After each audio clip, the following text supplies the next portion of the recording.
नमस्कार, DG news में आपका स्वागत है। मैं हूं रमन त्यागी। शुरुआत कर लेते हैं हेडलाइंस के साथ। देश के 5 राज्यों में आज से एसआईआर की प्रक्रिया शुरू। दिल्ली, महाराष्ट्र, मेघालय, झारखंड और कर्नाटक में एसआईआर। 7 अक्टूबर को फाइनल वोटर लिस्ट प्रकाशित होगी।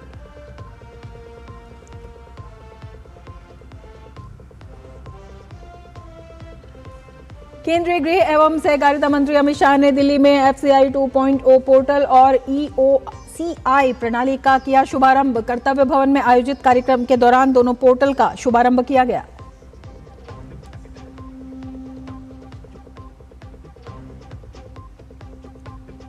देश के औद्योगिक उत्पादन सूचकांक यानी आईआईपी में 5.1% की शानदार बढ़ोतरी। बढ़ते उत्पादन और आर्थिक गतिविधियों में सुधार का संकेत।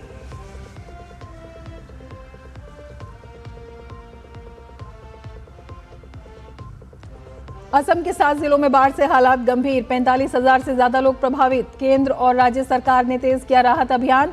शिवराज सिंह चौहान गुवाहाटी में करेंगे उच्च स्तरीय बैठक।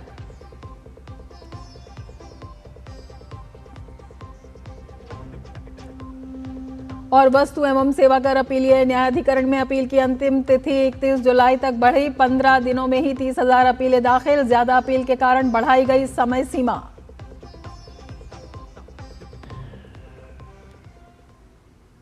और अब विस्तार से समाचार। चुनाव आयोग ने 30 जून से एसआईआर तीसरे चरण के तहत कर्नाटक, मेघालय, महाराष्ट्र, झारखंड और दिल्ली में मतदाता सूचियों के विशेष गहन संशोधन की प्रक्रिया शुरू कर दी है। 12 मई तक इन 5 राज्यों में कुल 19,78,94,740 मतदाता जो हैं उनके तहत ये प्रक्रिया की जाएगी। इस संबंध में मतदाता सूची 5 अगस्त को जारी की जाएगी, जिसके बाद दावे और आपत्तियां दर्ज कराने के लिए 1 महीने का समय 4 सितंबर तक होगा।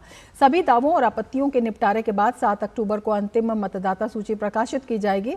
एसआईआर की प्रक्रिया के तहत बीएलओ एन्यूमरेशन फॉर्म की 2 कॉपियां देंगे। इसमें एक बीएलओ के पास रहेगी, जबकि दूसरी बतौर रिसीविंग आपके पास रहेगी। इस फॉर्म के साथ कोई भी पहचान पत्र या दस्तावेज जमा नहीं करना है। घर पर नहीं मिले तो बीएलओ 3 बार आपके घर पर फॉर्म लेने आएंगे। यदि सर्वे के दौरान आपका घर बंद मिलता है तो बीएलओ फॉर्म को घर में डाल देंगे। फॉर्म कलेक्ट करने के लिए कम से कम 3 बार आपको आपके आवास पर बीएलओ लगाएंगे।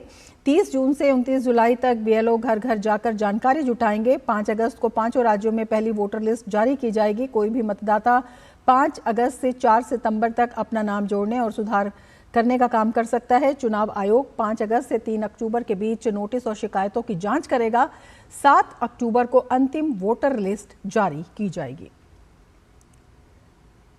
केंद्रीय गृह एवं सहकारिता मंत्री अमित शाह ने नई दिल्ली स्थित आईएलबीएस के 10वें दीक्षांत समारोह में मुख्य अतिथि के तौर पर शामिल हुए। संस्थान की उपलब्धियों की सराहना करते हुए नड्डा ने कहा कि ये संस्थान देश ही नहीं बल्कि दुनिया में भी भारत का नाम रोशन कर रहा है। उन्होंने कहा, आईएलबीएस केवल लिवर रोगों का इलाज करने वाला संस्थान नहीं है, बल्कि बीमारी की रोकथाम और लोगों में जागरूकता फैलाने का भी महत्वपूर्ण कार्य कर रहा है। स्वास्थ्य मंत्री ने अपने संबोधन में देश के स्वास्थ्य ढांचे के विस्तार का भी उल्लेख किया। उन्होंने कहा कि 20वीं सदी के अंत तक देश में केवल एक एम्स था, लेकिन आज प्रधानमंत्री नरेंद्र मोदी के नेतृत्व में इनकी संख्या बढ़कर 23 हो गई है। Till the end of the 20th century, we had only one All India Institute of Medical Sciences. It was only in the beginning of the 21st century that Prime Minister Atal Bihari Vajpayee made 6 All India Institute of Medical Sciences. And it was only Narendra Modi ji who made 23 All India Institute of Medical Sciences, that we have to understand. So this is the difference. In half century after independence, you have only one All India Institute of Medical Sciences. And in the next century, in the first 25 years, you have 23 All India Institute of Medical Sciences. So this is brought by the policy makers. Uttar Pradesh के रामपुर में विकास परियोजनाओं के लोकार्पण और शिलान्यास कार्यक्रम के दौरान मुख्यमंत्री योगी आदित्यनाथ ने एक बार फिर विपक्षी दलों कांग्रेस और समाजवादी पार्टी पर तीखा राजनीतिक हमला बोला। 690 करोड़ रुपए की 102 विकास परियोजनाओं के मंच से संबोधित करते हुए उन्होंने प्रदेश की राजनीति, सांस्कृतिक पहचान और विकास मॉडल को लेकर सरकार की उपलब्धियों को सामने रखा। समाजवादी पार्टी की निरंकुश सत्ता को बदलने का जो काम हुआ, आज उसका परिणाम है कि रामपुर को एक पहचान मिली है। रामपुर विकास के पथ पर अग्रसर हो रहा है। रामपुर में विकास की नई नई योजनाएं आ रही हैं और रामपुर विकास के पथ पर तेजी के साथ आगे बढ़ते हुए नए भारत का नया उत्तर प्रदेश है। 17 के पहले हर पैरामीटर पर उत्तर प्रदेश बॉटम में होता था, बॉटम 5 में होता था। आज उत्तर प्रदेश हर एक सेक्टर में टॉप 2 राज्यों में गिना जाता है, ज्यादातर में नंबर 1, अन्यथा नंबर 2 पर यूपी का नाम आता है। मुख्यमंत्री ने कहा कि 2017 से पहले उत्तर प्रदेश में राम भक्तों के साथ कथित रूप से सख्ती और हिंसा का व्यवहार होता था, जबकि आज वही लोग आस्था की बात कर रहे हैं जो पहले भगवान राम के अस्तित्व पर सवाल उठाते थे। उन्होंने दावा किया कि वर्तमान समय में अयोध्या का स्वरूप त्रेता युग की याद दिला रहा है और प्रदेश में धार्मिक आयोजनों को पहले की तुलना में अधिक स्वतंत्रता और भव्यता मिली है। आज राम की भक्ति की वकालत कौन कर रहा है?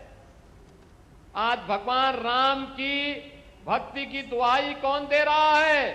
2017 के पहले जो जय श्री राम बोलने पर लाठी मारते थे, 2017 के पहले जब उत्तर प्रदेश में राम भक्त कहता था कि राम लला हम आएंगे, मंदिर वहीं बनाएंगे, उन राम भक्तों पर जो समय गोली चलाते थे, आज वे आस्था की वकालत करते हुए दिखाई देते हैं। सरकार ने माल एवं सेवा कर अपीलीय न्यायाधिकरण में अपील दाखिल करने की अंतिम तिथि मंगलवार को 1 महीने बढ़ाकर 31 जुलाई 2026 कर दी है। GSTAT की शुरुआत पिछले वर्ष सितंबर में हुई थी। इसके बाद सरकार ने GSTAT में अपील दाखिल करने की अंतिम तिथि 30 जून 2026 तय की थी। मंत्रालय ने बताया कि विभिन्न हितधारकों के अनुरोधों के बाद ये निर्णय लिया गया। इन अनुरोधों में कहा गया कि GSTAT मंच पर अत्यधिक दबाव के कारण अपील दाखिल करने में तकनीकी कठिनाइयों का सामना करना पड़ रहा है। पिछले 15 दिनों में ही 30,000 अपीलें दाखिल की गई, जबकि एक दिन में सर्वाधिक 5,500 अपील दर्ज की गई। मंत्रालय ने करदाताओं को सलाह दी कि वे अंतिम समय तक इंतजार न करें और समय रहते अपनी अपील दाखिल कर दें। सरकार अब तक GSTAT की 31 राज्य पीठों और दिल्ली स्थित एक प्रधान पीठ को अधिसूचित कर चुकी है। फिलहाल अपीलीय प्राधिकरण के समक्ष 4.80 लाख से अधिक मामले लंबित हैं और इन सभी के GSTAT में आने की उम्मीद है। सरकार ने मई 2024 में न्यायमूर्ति सेवानिवृत्त संजय कुमार मिश्रा को GSTAT की प्रधान पीठ का अध्यक्ष नियुक्त किया था। 1 जुलाई 2017 को GST लागू होने के बाद करदाताओं और GST विभाग के बीच सभी विवादों का निपटारा उच्च न्यायालयों या उच्चतम न्यायालयों में होता था, जिससे मामलों के समाधान में देरी होती थी। सितंबर 2025 में GSTAT का संचालन शुरू होने के बाद विवादों के निपटारे की प्रक्रिया तेज होने की उम्मीद बनी है। श्री अमरनाथ जी यात्रा से पहले जम्मू कश्मीर के पहलगाम स्थित नुनवान बेस कैंप में सुरक्षा कड़ी कर दी गई है। 57 दिनों तक चलने वाली ये सालाना यात्रा 3 जुलाई से प्रारंभ हो रही है। CRPF कमांडेंट 116 बटालियन के राजेश कुमार ने बताया कि हर एक सामान और वाहन की अच्छी तरह से जांच की जाती है। जांच होने के पश्चात ही यात्रियों को उनके अगले गंतव्य के लिए रवाना किया जाता है। इस पूरी यात्रा को संचालित करने के लिए CRPF, जम्मू कश्मीर पुलिस और अन्य सुरक्षा बल मुस्तैदी से लगे हुए हैं। इसके साथ ही पहलगाम शहर में भी रजिस्ट्रेशन की सुविधा उपलब्ध की गई है। से पहले जो यात्रीगण आते हैं ये हमारे फ्रिस्किंग पॉइंट पे आते हैं। यहाँ से सारी गाड़ियों से सभी लोगों को उतार करके उनके सारे सामान को एक्सरे बैगेज के माध्यम से गुजारा जाता है। साथ ही साथ CRPF की यहाँ पे बम डिस्पोजल स्क्वाड टीम और डॉग स्क्वाड की टीम्स होती है, मल्टीपल टीम्स होती है, जो कि हर एक सामान का और गाड़ियों की जांच करती है ताकि पहलगाम शहर में किसी प्रकार का कोई अनवांछित तत्व यहाँ प्रवेश न कर सके। सभी लोग सामान की जांच कराने के पश्चात नुनवान बेस कैंप में प्रवेश करते हैं। इन पूरे इसको संचालित करने के लिए CRPF, जम्मू कश्मीर पुलिस और अन्य सुरक्षा बल सभी मुस्तैदी से लगे हुए हैं ताकि किसी प्रकार की कोई अनहोनी न हो पाए। ग्रामीण लोकतंत्र को मजबूत करने के लिए एक बड़ी राहत की शुरुआत की गई है, एक बड़ी पहल की शुरुआत की गई है। मंगलवार को नई दिल्ली में एक राष्ट्रीय अध्ययन रिपोर्ट जारी की गई। इस रिपोर्ट का विषय ग्राम सभा में कम भागीदारी है। इसे पंचायती राज मंत्रालय के लिए तैयार किया गया है। इसे राष्ट्रीय ग्रामीण विकास एवं पंचायती राज संस्थान ने बनाया है। इस अध्ययन का मुख्य उद्देश्य नागरिकों की भागीदारी का मूल्यांकन करना है। ये रिपोर्ट नीति आयोग के सदस्य डॉक्टर आर बालासुब्रमण्यम ने जारी की है। उन्होंने कहा कि ये रिपोर्ट ग्रामीण स्वशासन को अधिक सहभागी बनाएगी। रिपोर्ट में उन सभी पहलुओं का विश्लेषण किया गया है जो ग्राम सभाओं में लोगों की भागीदारी को प्रभावित करते हैं। ये तो बहुत अच्छा रिपोर्ट है जो आज MOPR मिनिस्ट्री ने रिलीज़ किए हुए हैं। ग्राम सभा के पार्टिसिपेशन के बारे में बात करना बहुत ज़रूरी था और बहुत एविडेंस बेस्ड रिपोर्टिंग है। आजकल तो हम नीति में ये देखते हैं कि एविडेंस बेस्ड पॉलिसी मेकिंग होना चाहिए। इसकी दिशा में ये तो बहुत यूज़फुल रिपोर्ट भी होगा, सिर्फ MOPR के लिए नहीं, बहुत सारे मिनिस्ट्रीज़ कम्युनिटी ऑर्गेनाइजेशंस के साथ और कम्युनिटी एंगेजमेंट कैसे करना चाहिए इसके बारे में बहुत सोच समझ कर करना शुरू कर रहे हैं। ये रिपोर्ट उस डायरेक्शन में बहुत यूज़फुल होगा। बुलेटिन में फिलहाल लेते हैं एक ब्रेक। आप देखते रहिए DD न्यूज़। हाँ, लिख लीजिए 45624592357242। पापा ने तो 40 डिजिट का मोबाइल नंबर दे दिया। ये मोबाइल नंबर नहीं, CKYC नंबर है। उससे क्या होता है? ये नया बैंक अकाउंट खोलने या पुराने अकाउंट को री-KYC करने के काम आता है। और ये मिलता कैसे है? ये CKYC पोर्टल से या अपने बैंक से या फिर मोबाइल नंबर से इस नंबर पर मिस्ड कॉल देके पा सकते हैं। CKYC नंबर से बार बार KYC डॉक्यूमेंट्स देने की जरूरत नहीं। समझी जाए। RBI कहता है जानकार बनिए, सतर्क रहिए।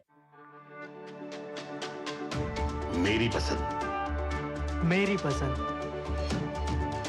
मेरी पसंद, मेरी पसंद, हमारी पसंद। हम सबकी पसंद।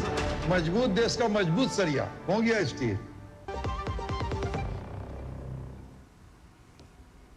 पीएम मोदी सेशल्स के सफल दौरे के बाद स्वदेश लौट चुके हैं। पीएम मोदी ने इस दौरे में सेशल्स के नेताओं को ऐसे तोहफे दिए जो भारत की संस्कृति से जुड़े हैं। सेशल्स के राष्ट्रपति को मुरादाबादी पीतल का कछुआ तोहफे में दिया गया। मुरादाबादी पीतल का कछुआ उत्तर प्रदेश के मुरादाबाद की मशहूर पीतल कला का एक बेहतरीन उदाहरण है। मुरादाबाद को दुनिया भर में भारत की ब्रास सिटी के तौर पर जाना जाता है। कुशल कारीगरों द्वारा हाथ से बनाया गया कछुआ मेटल कास्टिंग, नक्काशी और फिनिशिंग में इस इलाके की शानदार महारत को दिखाता है। इसकी बारीकी से बनाई गई खोल और चमकदार फिनिश पीढ़ियों से चले आ रही कारीगरी को भी दर्शाती है। सेशेल्स की फर्स्ट लेडी को विद्रीवेयर बॉक्स भी तोहफे में दिया गया। विद्रीवेयर बॉक्स भारत की मशहूर मेटल क्राफ्ट परंपरा का एक शानदार उदाहरण है। ये अपनी खास बनावट के लिए जाना जाता है, जिसमें गहरे काले रंग की धातु की सतह पर चमकदार चांदी की नक्काशी का कंट्रास्ट दिखता है। कुशल कारीगरों द्वारा हाथ से बनाए गए इस बॉक्स पर बारीक ज्यामितीय और फूलों के डिजाइन बने हैं, जिनमें महीन चांदी के तार जड़े गए हैं। ये बेहतरीन कारीगरी और कलात्मकता का नमूना है। विद्रीवेयर की शुरुआत कर्नाटक के बीदर में हुई थी और इसी जगह के नाम पर इसका नाम पड़ा है। सेशल्स की फर्स्ट लेडी को माहेश्वरी सिल्क स्टोल भी तोहफे में दिया गया। माहेश्वरी सिल्क स्टोल भारत की हथकरघा विरासत का एक शानदार नमूना है। ये अपने हल्के टेक्सचर, बेहतरीन ड्रेप और ख़ास बुने हुए पैटर्न के लिए मशहूर है। मध्य प्रदेश के माहेश्वर से शुरू हुई ये बुनाई कला अपनी बेहतरीन कारीगरी और सिल्क और कॉटन के धागों के लिए शानदार इनके मेल के लिए जानी जाती है। ज्योमेट्रिक डिज़ाइन, धारीदार बॉर्डर और हल्के रंगों के कॉम्बिनेशन वाली माहेश्वरी बुनाई एक ऐसी बेहतरीन कला को दिखाती है जिसे पीढ़ियों से संजो कर रखा गया है। सेशेल्स के उपराष्ट्रपति को सिक्किम की ऑर्किड पेंटिंग उपहार में दी गई। सिक्किम की ये शानदार ऑर्किड पेंटिंग राज्य की समृद्ध फूलों की विरासत और उसकी जीवंत कलात्मक परंपराओं का एक सुंदर संगम है। इस कलाकृति में भारत के राष्ट्रीय पक्षी मोर को दिखाया गया है, जो बारीक फूलों वाली बेलों के बीच नाजुक ऑर्किड फूलों से खूबसूरती से सजा हुआ है। ये प्रकृति और कलात्मक अभिव्यक्ति के सामंजस्य का जश्न मनाती है। सेशल्स की सेकेंड लेडी को उपहार स्वरूप भारत की विश्व प्रसिद्ध कांजीवरम सिल्क भेंट की गई है। ये अनूठा उपहार भारत की प्राचीन बुनाई कला और उसके सांस्कृतिक वैभव का एक उत्कृष्ट उदाहरण है। कांचीपुरम सिल्क फैब्रिक भारत की सबसे मशहूर हैंडलूम परंपराओं में से एक है। ये अपने शानदार टेक्सचर, चटक रंगों और बेहतरीन कारीगरी के लिए जाना जाता है। तमिलनाडु के ऐतिहासिक मंदिर शहर कांचीपुरम से शुरू हुआ ये शानदार कपड़ा बढ़िया मलबरी सिल्क से बुना जाता है। ये अपनी मजबूती, चमकदार फिनिश और बारीक जरी के काम के लिए पहचाना जाता है। हाल ही में सेशल्स के स्पीकर के लिए उपहार के रूप में टोडा एम्ब्रॉयडरी शॉल को चुना गया। भारत की समृद्ध सांस्कृतिक विरासत और कूटनीतिक संबंधों में एक नए अध्याय में नीलगिरी की टोडा जनजाति की विश्व प्रसिद्ध टोडा कढ़ाई ने एक विशेष स्थान प्राप्त किया है। भारत की स्वदेशी कला और अंतर्राष्ट्रीय संबंधों के बीच एक सुंदर सेतु के रूप में इसे देखा जा रहा है। रक्षा मंत्री राजनाथ सिंह ने वडोदरा में वाइब्रेंट गुजरात क्षेत्रीय सम्मेलन में हिस्सा लिया। गुजरात के मुख्यमंत्री भूपेंद्र पटेल भी इस दौरान मौजूद रहे। इस मौके पर राजनाथ सिंह ने कहा कि 2 दशकों में गुजरात में अभूतपूर्व परिवर्तन देखने को मिला है और आज ये भारत का ग्रोथ इंजन है। यह कॉन्फ्रेंस केवल इंडस्ट्री और इन्वेस्टमेंट से जुड़ा यह आयोजन नहीं है, बल्कि यह नए विचारों, नए साझेदारियों और नए अवसरों के माध्यम से गुजरात को विकास की नई ऊंचाइयों तक ले जाने का एक बहुत ही सशक्त और प्रभावी मंच भी है। यहाँ industry, MSME units, startups, automobile, international business, handicrafts, women artisans, tribal products, heavy industries, mobility innovations, exports और इंटरप्रेन्योरशिप जैसे अनेक क्षेत्रों में यहाँ मुझे रिप्रेजेंटेशन देखने को मिलता है। यह एग्जीबिशन इस बात का प्रमाण है कि आपकी सोच और आपका यह उद्यम अब हर उस क्षेत्र को छू रहा है जो राष्ट्र निर्माण के लिए आवश्यक है। रक्षा मंत्री राजनाथ सिंह ने कहा कि गुजरात की धरती ने महात्मा गांधी, लौह पुरुष सरदार वल्लभ भाई पटेल और प्रधानमंत्री के रूप में नरेंद्र मोदी जैसा सपूत देश को दिया है। साथियों, इस कॉन्फ्रेंस में मुझे गुजरात की वाइब्रेंट स्पिरिट भी दिखाई दे रही है। गुजरात एक तरफ तो अपने इनोवेशन, अपने रेजिलियंस और इकोनॉमिक डायनेमिज्म का प्रतीक रहा है, तो वहीं दूसरी तरफ गुजरात की पहचान उसकी वाइब्रेंट कल्चर भी रही है। इसी धरती ने राष्ट्रपति महात्मा गांधी को जन्म दिया, जिन्होंने पूरी दुनिया को सत्य और अहिंसा का मार्ग दिखाया।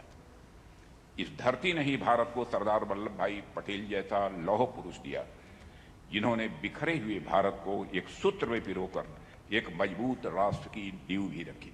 और इसी गुजरात की मिट्टी ने प्रधानमंत्री के रूप में इस देश को श्री नरेंद्र मोदी जी को दिया है। और ऐसे प्रधानमंत्री को दिया है कि मैं कह सकता हूं कि उनके प्रधानमंत्री बनने के बाद अंतर्राष्ट्रीय जगत में भारत की प्रतिष्ठा बढ़ी है, भारत का कद बढ़ा है।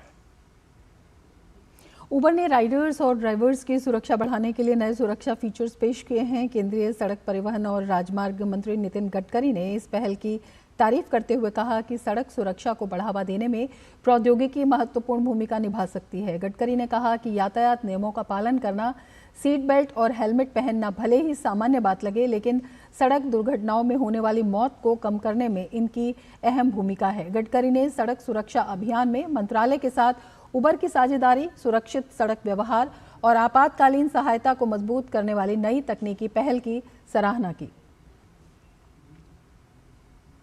रोड सेफ्टी के लिए 4 महत्वपूर्ण पार्ट है। एक रोड इंजीनियरिंग का पार्ट है, जिसमें हमने ब्लैक स्पॉट्स को आइडेंटिफाई किया है। जो लैंडस्लाइड्स के स्पॉट्स है उत्तराखंड, हिमाचल, अरुणाचल, पहाड़ी प्रदेशों में, और हम ये पूरे स्पॉट्स को आइडेंटिफाई करके उसको सुधारने के लिए 50,000 करोड़ का खर्चा हमने किया है। बहुत कॉशियसली हमने लोगों की सेहत की चिंता करके हम ये काम कर रहे हैं। हेलमेट पहनना चाहिए। अब ये 2 व्हीलर वालों के लिए नियम बनाया कि जब गाड़ी बेचोगे तो 2 हेलमेट गाड़ी के साथ आपको देना पड़ेगा। इसका कारण यही है कि हेलमेट से हम लोगों की जान बचा सकते हैं। असम में बाढ़ का संकट लगातार गहराता जा रहा है। राज्य के 7 जिलों में हालात अब भी बेहद चुनौतीपूर्ण बने हुए हैं। हजारों लोग बाढ़ से प्रभावित हैं। Assam disaster reporting and information management system के ताज़ा आंकड़ों के मुताबिक 257 गांवों के 45,000 से ज्यादा लोग बाढ़ की चपेट में हैं, जबकि 4,000 हेक्टेयर से ज्यादा खेती पूरी तरह जलमग्न हो चुकी है। हालात की गंभीरता को देखते हुए केंद्रीय गृह मंत्री अमित शाह ने मुख्यमंत्री हिमंता बिस्वा शर्मा से फोन पर बात कर पूरे घटनाक्रम की जानकारी ली और केंद्र सरकार की ओर से हर संभव मदद का भरोसा दिया। मुख्यमंत्री हिमंता बिस्वा शर्मा ने सोशल मीडिया पर कहा कि धेमाजी समेत कई गांवों में अचानक आए ऊपरी इलाकों के बाढ़ के पानी से भारी तबाही हुई है। सरकार की टीमें मौके पर हैं और लोगों की सुरक्षा सबसे बड़ी प्राथमिकता है। मुख्यमंत्री ने यह भी कहा कि नुकसान का आकलन करने के साथ साथ प्रभावित परिवारों के पुनर्वास की व्यापक योजना पर भी काम शुरू कर दिया गया है।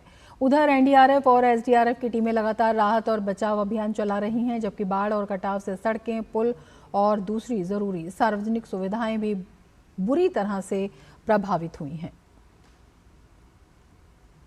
पूर्वोत्तर राज्यों में सोमवार को हुई भारी बारिश ने भारी तबाही मचाई, जिससे कई स्थानों पर सड़कें और पुल बह गए। केंद्रीय गृह मंत्री अमित शाह ने स्थिति की गंभीरता को देखते हुए अरुणाचल प्रदेश और असम के मुख्यमंत्रियों से फोन पर बात कर हालात और नुकसान की जानकारी ली।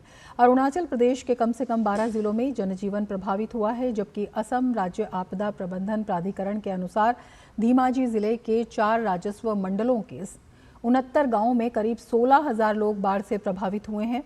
मौसम विज्ञान विभाग ने अगले 5 दिन के दौरान पूर्वोत्तर भारत तथा उप हिमालयी पश्चिम बंगाल और सिक्किम में भारी बारिश होने की संभावना जताई है। केंद्रीय गृह मंत्री अमित शाह ने राज्यों में भारी बारिश, अचानक आई बाढ़ तथा भूस्खलन से उत्पन्न स्थिति से निपटने के लिए केंद्र की ओर से हर संभव सहायता का आश्वासन दिया। अधिकारियों के अनुसार बातचीत के दौरान अमित शाह ने प्रभावित क्षेत्रों, नुकसान और लोगों को राहत पहुंचाने की तैयारियों की जानकारी ली। उन्होंने राहत कार्यों तथा अन्य आवश्यक सहायता के लिए केंद्र सरकार की ओर से हर संभव सहयोग का भरोसा दिया। पूर्वोत्तर में बाढ़ प्रभावित इलाकों में राहत और बचाव अभियान लगातार जारी है। इस कड़ी में भारतीय वायुसेना ने अरुणाचल प्रदेश के पीटापुल क्षेत्र में चुनौतीपूर्ण मौसम और दुर्गम परिस्थितियों के बीच हेलीकॉप्टर के जरिए राहत सामग्री पहुंचाई। इस अभियान के तहत एनडीआरएफ की टीम और आवश्यक राहत सामग्री प्रभावित क्षेत्र तक पहुंचाई गई। बिहार में हाल ही में हुए भरत तिवारी एनकाउंटर मामले की जांच की मांग वाली याचिका पर सुनवाई से सुप्रीम कोर्ट ने इनकार कर दिया है। अदालत ने याचिकाकर्ता से पूछा कि इस मामले में उनकी लोकस स्टैंडी यानी याचिका दायर करने का अधिकार किस आधार पर बनता है। वकील विशाल तिवारी की ओर से दायर याचिका में एनकाउंटर में शामिल पुलिसकर्मियों के खिलाफ प्राथमिकी दर्ज करने और मामले की जांच केंद्रीय अन्वेषण ब्यूरो यानी सीबीआई से कराने की निर्देश देने की मांग की गई थी। याचिका में सुप्रीम कोर्ट के एक सेवानिवृत्त न्यायाधीश की निगरानी में एक समिति गठित करने की भी मांग की गई थी। सुप्रीम कोर्ट ने याचिकाकर्ता से कहा कि यदि वे चाहें तो इस मामले में संबंधित उच्च न्यायालय का रुख कर सकते हैं। पश्चिम बंगाल के पूर्व मेदिनीपुर जिले के हल्दिया में हल्दिया पेट्रोकेमिकल्स लिमिटेड की नेफ्ता पाइपलाइन में आज तड़के भीषण आग लग गई। हादसे में 20 से अधिक लोग घायल हुए, जिनमें 5 की हालत गंभीर बताई जा रही है। आग के कारण रेल सेवाएं प्रभावित हुई हैं। पुलिस के अनुसार आग तड़के करीब 2:45 पर देखी गई और देखते ही देखते हल्दिया नगर पालिका के वार्ड 13 स्थित चिरंजीवपुर इलाके के कई मकान इसकी चपेट में आ गए। आग बुझाने के लिए 12 दमकल गाड़ियों को लगाया गया है और राहत एवं बचाव कार्य जारी है। पुलिस ने बताया कि 20 से अधिक लोग घायल हुए हैं, जिनमें अधिकांश स्थानीय निवासी हैं। घायलों में हल्दिया पेट्रोकेमिकल्स के 2 सुरक्षाकर्मी शामिल हैं। 5 घायलों को तमलुक मेडिकल कॉलेज एवं अस्पताल भेजा गया है, जबकि करीब 10 लोगों को कोलकाता के एसएसकेएम अस्पताल, एनआरएस मेडिकल कॉलेज और अन्य अस्पतालों में भेजा जा रहा है। आग से घटनास्थल के पास रेलवे के ओवरहेड उपकरण भी क्षतिग्रस्त हो गए हैं, जिससे रेल सेवाएं प्रभावित हुई हैं। इस बीच हल्दिया पेट्रोकेमिकल्स ने एक बयान में कहा है कि प्रारंभिक जानकारी के अनुसार घटना संयंत्र के निकट नेफ्ता की कथित अवैध चोरी वाले स्थान के आसपास हो सकती है। हालांकि कंपनी ने कहा कि जांच पूरी होने से पहले घटना के कारणों या जिम्मेदारी पर कोई निष्कर्ष निकालना जल्दबाजी होगी। कंपनी ने कहा कि वो जांच एजेंसियों के साथ पूरा सहयोग कर रही है। शांति और स्थिरता को बढ़ावा देने के लिए सशस्त्र बलों की कोशिशों के तहत अरुणाचल प्रदेश में प्रतिबंधित उग्रवादी संगठन NSCN के निक्के सुमी के 2 उग्रवादियों ने सुरक्षा बलों के समक्ष आत्मसमर्पण कर दिया है। दोनों उग्रवादियों ने तिरप जिले के खेती इलाके में स्वेच्छा से सरेंडर किया। सरेंडर के दौरान उग्रवादियों ने 2 पिस्तौल और जिंदा कारतूस सुरक्षा बलों को सौंपे। सुरक्षा बलों ने दोनों को कानूनी औपचारिकताओं और पुनर्वास की प्रक्रिया के लिए हिरासत में ले लिया। ये सरेंडर इलाके में शांति, सुरक्षा और सामान्य स्थिति बहाल करने की दिशा में असम राइफल्स की लगातार कोशिशों की सफलता को दिखाता है। सुरक्षा बल और अधिक गुमराह युवाओं को हिंसा छोड़ने और शांति, विकास और राष्ट्र निर्माण के रास्ते पर चलने के लिए प्रोत्साहित करने के लिए प्रतिबद्ध हैं। इसके साथ ही इस बुलेटिन में फिलहाल इतना ही। नमस्कार।